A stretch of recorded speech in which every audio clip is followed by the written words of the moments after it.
always do it on my own, so I gotta get through it. And the only thing I know is to love what I'm doing. Never give up, never slow, till I finally prove it. Never listen to... Hello kila Vandrix Hobbies at JLo Motovlog. Salamat sa inyong suporta mga kaprakti. Mula pagkabata mo, ikaw ba ay payat, mahina o mataba? Yun bang masyadong binibi ng mga magulang, kaya hanggang ngayon ay medyo lampa ka? Kung ikaw ay isa sa mga taong ito at nakapagpasya ka ng magpalaki ng katawan, huwag agad-agad pumunta ng gym. Dahil kapag sumugod ka agad sa gym, tiyak malaking adjustment ang kakaharapin mo. Una, dahil wala ka pang ka-experience sa mga exercises sa pagpapalaki ng katawan. Pinapayo kong magsimula ka muna sa bahay nyo.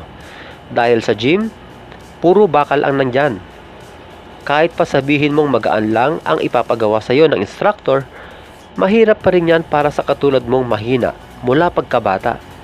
Gawin mo muna ang 3 exercises na ituturo ko sa video ito upang dito mo simulan ang pagpapalaki ng katawan, pagpapalakas at pagkondisyon ng katawan upang sa sandaling handa ka na, hindi ka mahihirapan sa pagpasok mo sa gym sa kauna-unahang pagkakataon. Gaya ng nasabi ko kanina, sa sandaling gusto mo nang magpalaki ng katawan sa gym, dapat ay medyo may lakas ka na kahit papaano. Halimbawa, sa barbell bench press, kahit sabihin mo pa na walang plates yan, mahihirapan ka pa rin sa pagbalanse nito at pagkontrol sa paggalaw nito. Pero kung ikaw ay laking bukid o bata ka pa lamang ay nagtatrabaho ka na sa mga buhatan, ibang usapan na yan. Ito yung sinasabi kong pwede na agad sumabak sa gym kahit mga first timer lang sila. Sana ay nakuha nyo yung punto ko mga kaprakti. Kaya naman mas mainam na simulan nyo muna ang pag-exercise mula sa bigat ng inyong katawan o tinatawag na body weight exercise. Gaya na lang nitong push-up. Ang push-up ay isang compound exercise. Ibig sabihin, maraming muscle ang tinatamaan nito. Ang main target o unang masasapul na muscle dito ay ang ating chest. Pero tinatamaan din ito ang shoulder at triceps, maging ang ating abs at core kung magagawa mo ito ng tama. Ibuka ang mga kamay nang mas malapad lang ng konti sa ating balikat.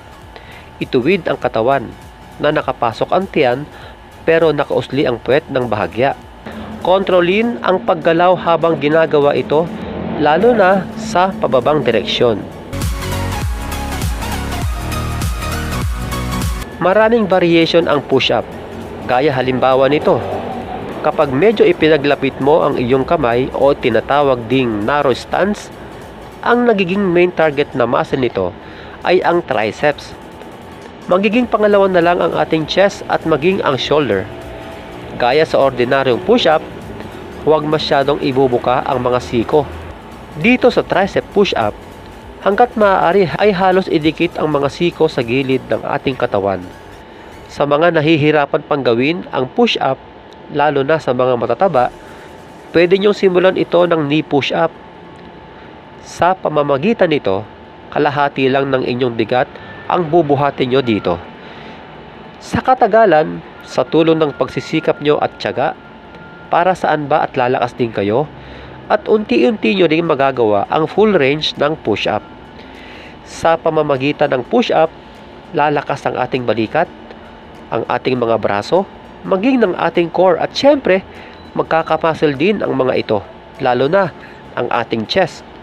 At dahil dyan, handang-handa ka na para sa mga buhatan ng bakal sa gym. Teka, huwag kayong maiinip sa video dahil sa bandang hulihan, yung isa pang sikreto para kayo ay lumakas at magkamuscle sa mabilis na paraan. Sandali lang to. Simulan mo na ring palakasin ang iyong mga paa, lalo na ang mga hita, at maging ang iyong spinal column at lower back dito sa sarili mong bakuran. Sa pamamagitan ng paggawa ng squat, Ibuka ang mga paa ng kasing lapad ng ating balikat na naka V-shape ang posisyon ng mga paa, o kung tawagin ay pointed out ang mga ito. Ilagay ang kamay sa inyong dibdib para sa pagbalanse ng katawan. Habang ibinababa ang katawan, unti-unti ring umuusli ang puwet upang maprotektahan ng ating lower back. Gawin ito sa pinakamababa na mapapanatili nyo na nakausli ang puwet o nakaarko ang lower back. Pero kung sakali at hindi nyo maibaba ng full range at hanggang kalahati lang ang kaya nyo, okay lang yan dahil normal lang ito sa mga baguhan. Pero sa katagalan ay magagawa nyo rin ang full range nito. Kesa naman na pilitin nyong ibaba ng todo, pero kung bibilog naman ang inyong lower back, delikado yan para sa lower back injury. Iwasan ang ganito. At ang huling exercise ay jumping jack. Alam kong pamilyar na kayo sa exercise na ito. At alam ko rin, nahihingalin din kayo kapag ginawa nyo ito. Simpleng exercise pero malaking panginabang ito para sa ating katawan. Tinatawag din itong isang klase ng cardio exercise. Ibig sabihin, magandang exercise din para sa ating puso, pampalakas ng stamina, at dahil gumagalaw lahat ng iyong katawan dito, maganda rin ito para sa mga matataba dahil maraming calories ang masusunog mo dito. Pero kung payat ka, sapat na ang 2 hanggang 3 sets na makakagawa ka ng 10 reps kada set. Pero kung mataba ka, kahit lumagpas ka pa sa mga bilang na ito, basta kaya mo, ay maaari mong gawin.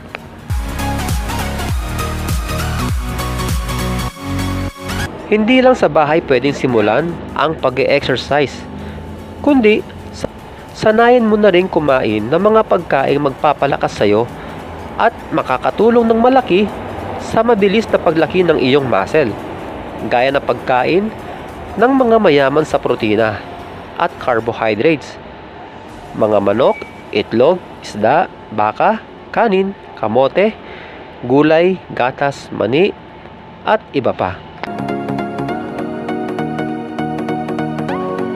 Ang 3 exercises na nabanggit ay malaking tulong upang sa sandaling magpasya ka na mag-gym ay konting adjustment na lang ang gagawin nyo. At hindi rin kayo basta-basta mai-injury dahil medyo batak na ang katawan nyo. Gumawa kayo ng 3 sets at 10 reps sa bawat exercise.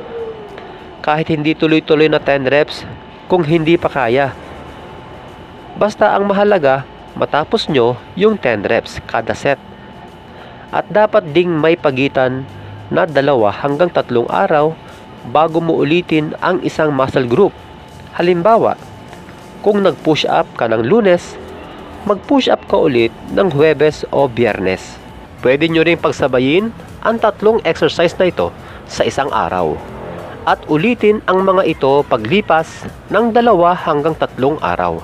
Matulog ng sapat o dapat ay di bababa sa 7 oras ito upang makarecover ang iyong muscle. Hanggang sa muli mga kaprakti, God bless!